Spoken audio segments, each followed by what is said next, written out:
प्यारे दोस्तों, शिक्षाविद प्रजापति यूट्यूब चैनल पर आपका हार्दिक स्वागत एवं अभिनंदन। आज इस वीडियो के माध्यम से हम जो जनजातियां हैं उन जनजातियों के बारे में समझने वाले हैं। काफ़ी इम्पोर्टेंट रहने वाला है यह वीडियो आपके लिए, क्योंकि मैंने काफ़ी मेहनत करके यह वीडियो आपके लिए बनाए हैं और आशा करता हूँ कि आपको एग्ज़ाम हॉल में इस एक वीडियो के माध्यम से ही आपको अगर जनजाति से प्रश्न पुटअप हुआ तो 100% आपको ज़रूर मिलेगा। तो आज का वीडियो स्टार्ट करते हैं। जनजातियाँ। जनजातियों में सबसे पहली बात अपन करते हैं कि पहला प्रश्न पूछा जाता है कि राजस्थान की जो प्राचीनतम जनजाति है वह कौन सी है। तो आपको याद रखना है वो जनजाति है आपके भील। पहला प्रश्न आपको याद हो गया होगा कि राजस्थान की प्राचीनतम जो जनजाति है वो कौन सी है। भील। आपको 4 ऑप्शन दे देंगे कि भील, मीणा, गरासिया, ठीक है, कथोड़ी, डामोर और सांची। ऐसे कोई भी 4 ऑप्शन आपको दे देंगे। तो आपको याद रखना है कि राजस्थान की जो प्राचीनतम जनजाति है वो कौन सी है, आपके भील। ओके। दूसरा फैक्ट याद रखना है, जो जनजातियों में सर्वाधिक जो जनजाति है वो कौन सी है। तो याद रखना, जो पहले नंबर पर जो सर्वाधिक जनजाति है वो है आपका, पहले नंबर है मीणा, दूसरे नंबर पर है भील, तीसरे नंबर पर पूछा जाए तो गरासिया, चौथे नंबर पर पूछा जाए तो सहरिया, पाँचवें नंबर पर आपके कथोड़ी और छठे नंबर पर है आपके डामोर। तो कितनी जनजातियाँ है आपके? 6 जनजातियाँ राजस्थान के अंदर, ठीक है ना। तो याद रखना है, पहले नंबर पर कौन है? मीणा, दूसरे नंबर पर भील, तीसरे नंबर पर गरासिया, चौथे नंबर पर सहरिया, पाँचवें नंबर पर कथोड़ी और छठे नंबर पर कौन सी है? डामोर। ठीक है, याद हो गया होगा। आगे बात करते हैं। तीसरा प्रश्न, राज्य की जो कुल जनसंख्या में अनुचित जनजाति का कितना प्रतिशत है? अच्छा प्रश्न है। तो याद रखें 13.48%। कितना है?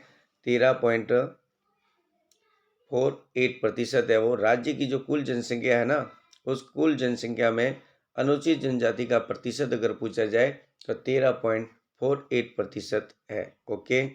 बात करते हैं आगे। पांचवा प्रश्न, राज्य में अनुसूचित जो जनजाति है वो सर्वाधिक किस जिले में है? ठीक है ना। और राज्य में अनुसूचित जनजाति में न्यूनतम है वो किस जिले में ये पाई जाती है? तो याद रखना है कि राज्य में जो अनुसूचित जनजाति है उसमें सर्वाधिक किस जिले में पाई जाती है। तो याद रखना, पहले नंबर पर अगर पूछा जाए तो वो है आपका उदयपुर, दूसरे नंबर पर आता है आपका बांसवाड़ा। ओके। सर्वाधिक अनुसूचित जनजाति कहाँ पाई जाती है? पहले नंबर पर उदयपुर और दूसरे नंबर पर अगर पूछा जाए तो बांसवाड़ा। इसी प्रकार से राज्य में अनुसूचित जनजाति में न्यूनतम जनसंख्या किस जिले में पाई जाती है? तो याद रखना है, पहले नंबर पर सबसे कम है बीकानेर के अंदर। कहाँ पर है? बीकानेर के अंदर। और दूसरे नंबर पर अगर पूछा जाए तो वो है आपके नागौर के अंदर। क्लियर हुआ होगा। आगे बात करते हैं।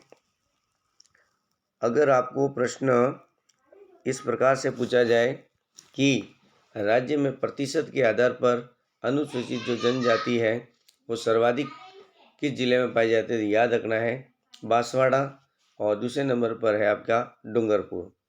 इसी प्रकार से राज्य में प्रतिशत के आधार पर अनुसूचित जनजाति जो न्यूनतम है वो कौन से जिले में पाई जाती है, तो याद रखना है नागौर और दूसरे नंबर पर है आपका बीकानेर। काफ़ी इम्पोर्टेंट प्रश्न है। प्रश्न पूछने का तरीका कुछ अलग है। राज्य में अगर अनुसूचित जनजाति पूछे जाए तो सर्वाधिक आपको बताना है उदयपुर और दूसरे नंबर पर बांसवाड़ा। और राज्य में अनुसूचित जनजाति में न्यूनतम पूछा जाए तो बीकानेर और नागौर। लेकिन प्रश्न अलग टाइप से पूछा जाए कि राज्य में प्रतिशत के आधार पर अगर पूछा जाए अनुसूचित जनजाति किस जिले में सर्वाधिक है, तो याद रखना है आपको बांसवाड़ा पहले नंबर पर और दूसरे नंबर पर है आपका डूंगरपुर।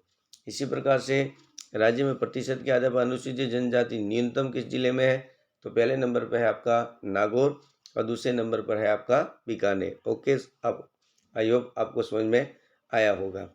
आगे बात करते हैं कि जो डामोर जनजाति है वो सर्वाधिक कहाँ पाई जाती है।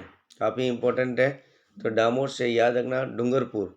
अगर पंचायत पूछी जाए डूंगरपुर और बांसवाड़ा है, लेकिन दोनों जो डामोर जनजाति है सर्वाधिक कहाँ पाई जाती है? डूंगरपुर बांसवाड़ा में। लेकिन प्रश्न अगर इस प्रकार से पूछा जाए कि डामोर जो जनजाति है वो सर्वाधिक किस पंचायत में पाई जाती है, तो याद रखना सिमलवाड़ा के अंदर। सिमलवाड़ा तहसील किसकी है? डूंगरपुर, ठीक है ना। तो डूंगरपुर और सिमलवाड़ा पंचायत में सर्वाधिक है वो डामोर जनजाति है वो पाई जाती है। ओके, आगे बात करते हैं। ये प्रश्न आपको समझ में आ गया होगा। आगे प्रश्न है कू संबंधित है। ये कू है क्या? भील जनजातियों के जो घर होते हैं ना, भील जनजातियों के जो घर होते हैं उनको कहते हैं कू भी कहते हैं, टापरा भी कहते हैं, ठीक है, याद रखना। जो भीलों की जो बस्ती होती है, भीलों की जो बस्ती होती है उसको कहा जाता है पाल। क्या कहा जाता है? पाल। और पाल का जो मुखिया होता है वो क्या कहलाता है? पालवी, ठीक है। ये समझ में आया होगा आपको। आगे बात करते हैं।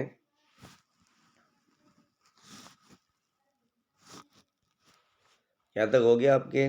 पाल, पाल क्या है? भीलों की बस्ती को क्या कहा जाता है? पाल। और पाल का जो मुखिया होता है उसको क्या कहा जाता है? पालवी। ओके, आगे बात करते हैं। भील जनजाति में गांवों का जो मुखिया होता है जिसको क्या कहा जाता है? गमेती कहा जाता है। क्या कहा जाता है? गमेती, ठीक है। आगे बात करते हैं। शहरिया जनजाति का घनत्व अधिकतम कहाँ पर है? तो याद रखना सर्वाधिक 12 में है। और 12 की 2 तहसीलें हैं। एक है किशनगंज, किशनगढ़ नहीं कह रहा, किशनगढ़ आपके अजमेर में पड़ता है, जबकि 12 जिले की जो तहसील है किशनगंज, किशनगंज 12 जिले में पड़ता है। और दूसरी तहसील है शाहाबाद। काफ़ी इंपॉर्टेंट प्रश्न है। शहरी जनजाति का घनत्व अधिकतम कहाँ पर है? अगर तहसील के हिसाब से पूछा जाए तो किशनगढ़ और किशनगंज की बात कर रहा हूँ, ध्यान रख, किशनगढ़ नहीं, किशनगढ़ अजमेर में, किशनगंज और शाहाबाद ये दोनों जो तहसील है किस जिले की है? 12 जिले की, ठीक है। समझ में आ गया होगा आपको। आगे बात करते हैं कि ऐसी कौन सी आदिम जनजाति का जो समूह है जो राज्य सरकार ने राजस्थान की जनजाति को भारत सरकार के द्वारा आदिम जनजाति समूह की सूची में शामिल किया गया। काफ़ी इंपॉर्टेंट प्रश्न है, तो याद रखना वो जनजाति है आपका सहरिया, ठीक है। जो सहरिया जनजाति है भारत सरकार के द्वारा आदिम जनजाति समूह की सूची में शामिल किया गया है। ओके, बात आगे करते हैं कि जयपुर शासकों का जो राज तिलक है वो कौन करते थे? मीणा सरदार द्वारा किया जाता था। जयपुर के शासकों का राज तिलक किसके द्वारा किया जाता था? मीणा सरदार के द्वारा।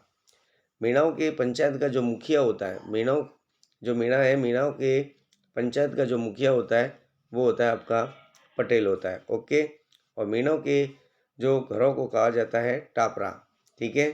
समझ में आया होगा आपको। आगे बात करते हैं। कौन सी ऐसी जाति है जो हाकम राजा का प्याला पीकर कभी झूठ नहीं बोलती?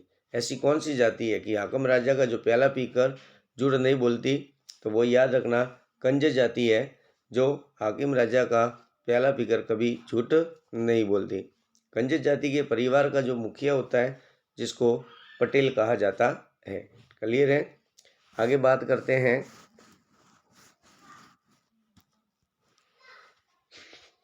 कथोड़ी जो जाति है, कथोड़ी जाति सर्वाधिक कहाँ पाई जाती है? उदयपुर की सराड़ा कोटड़ा जाडोल पंचायत में। कथोड़ी जाति कहाँ सर्वाधिक पाई जाती है? कथोड़ी जाति जो पाई जाती है वो उदयपुर की सराड़ा कोटड़ा जाडोल जो पंचायत है वहाँ पर, प्लस 12 जिले के अंदर कथोड़ी जाति है वो सर्वाधिक पाई जाती है, ठीक है। आगे बात करते हैं। कथोड़ी जाति का जो मुखिया होता है जिसको भोपा या पटेल कहा जाता है। कथोड़ी जाति के जो मुखिया होता है जिसको भोपा या पटेल कहा जाता है। आगे बात करते हैं। गरासियों के घरों को क्या कहा जाता है? घेर कहा जाता है। क्या कहा जाता है? घेर कहा जाता है। गरासियों के घरों को क्या कहा जाता है? घेर कहा जाता है। और गांव को, गरासियों के गांव को क्या कहा जाता है? पाल या फला, पाल व फला कहा जाता है। क्या कहा जाता है? पाल व फला कहा जाता है। गांव का जो मुखिया होता है वो पटेल कहलाता है। और कई गांवों का जो मुखिया होता है जिसको सहरोल या कोतवाल है वो कहा जाता है। आई होप कि आपको ये वीडियो अच्छा लगा होगा। एक बार पुनः क्विक रिवीजन, फास्ट रिवीजन करवा देता हूँ ताकि आपको याद रहेगा। मैंने पहला प्रश्न ये पूछा था कि राजस्थान की प्राचीनतम जनजाति कौन सी है? भील है। जनजातियों में सर्वाधिक पूछा था, पहले नंबर पर मीणा, दूसरे नंबर पर भील, तीसरे नंबर पर ग्रासिया, चौथे नंबर पर सहरिया, पाँचवें नंबर कथोड़ी, छठे नंबर पर डामोर। राज्य की कुल जनसंख्या में अनुसूचित जनजाति का प्रतिशत पूछा तो 13.48%। लेकिन राज्य में अनुसूचित जनजाति में सर्वाधिक जिले की बात करते हैं तो पहले नंबर पर आता है उदयपुर और दूसरे नंबर पर आता है बांसवाड़ा। अगर राज्य में अनुसूचित जनजाति में न्यूनतम अगर पूछा जाए कि जिला कौन सा है तो याद है पहले नंबर पर आता है बीकानेर और दूसरे नंबर पर आता है आपका नागौर। आगे बात करते हैं राज्य में प्रतिशत के आधार पर जनजाति सर्वाधिक किस जिले में, तो पूछा जाए तो बांसवाड़ा और दूसरे नंबर पर है आपका डूंगरपुर। इसी प्रकार राज्य में प्रतिशत के आधार पर अनुसूचित जनजाति का न्यूनतम जिला पूछा जाए तो न्यूनतम जाति प्रतिशत में है, सबसे कम है नागौर में और दूसरे नंबर पर आपका बीकानेर। डामोर जनजाति सर्वाधिक कहाँ पाई जाती है? डूंगरपुर, और डूंगरपुर की जो तहसील है सिमलवाड़ा पंचायत के अंदर प्लस बांसवाड़ा जिले के अंदर डामोर जनजाति सर्वाधिक पाई जाती है, डूंगरपुर और बांसवाड़ा। लेकिन इस प्रकार से पूछा है सिमलवाड़ा की पंचायत में सर्वाधिक जाति कौन सी है, तो डामोर जनजाति है वो सर्वाधिक पाई जाती है। कु संबंधित है भील जनजातियों के घर को क्या कहते हैं? कुर कहा जाता है। तथा पाल क्या है? भीलों की बस्ती को पाल कहा जाता है। पाल का जो मुखिया होता है जिसको क्या कहा जाता है? पालवी कहलाता है। भील जनजाति में गांव का जो मुखिया होता है उसको कहते हैं गमेती। शहरी जनजाति का अधिकतम जो घनत्व है वो आपको याद रखना है 12 जिले की किशनगढ़ और शाहबाद पंचायत में। ठीक है। आगे जयपुर शासकों का राज तिलक मीणा सरदार द्वारा। मीणाओं के पंचायत का मुखिया पटेल। मीणाओं के घरों को टापरा। कंजर जाति हाकिम राजा का प्याला पीकर झूठ कभी नहीं बोलती थी, वो जाति है आपकी कंजर जाति। प्रश्न पूछा जाता है कि हाकिम राजा का प्याला पीकर झूठ नहीं बोलने वाली जनजाति है, तो याद रखना है कंजर जाति। फिर भारत सरकार के द्वारा आदिम जनजाति समूह में राजस्थान की कौन सी जनजाति को आदिम जनजाति समूह की सूची में शामिल किया गया, तो याद रखना है सहरिया जनजाति। आगे बात करते हैं ग्रासियों के घरों को गेर कहा जाता है, गांव को पाल व फाला कहा जाता है, गांवों का मुखिया पटेल कहा जाता है, कई गांवों के मुखिया को सहरोल या कोतवाल कहा जाता है। उसके बाद में बात कर रही है हमने कथोड़ी जाति। जो कथोड़ी जाति है वो सर्वाधिक पाई जाती है आपके उदयपुर की सराड़ा, कोटड़ा, जाडोल पंचायत प्लस 12 जिले के अंदर। बात करते हैं सांसी जनजाति सर्वाधिक पाई जाती है भरतपुर के अंदर। तो ये वीडियो आपको अच्छा लगे तो वीडियो को लाइक शेयर सब्सक्राइब करना ना भूलें। Thank you. जय हिंद, जय भारत।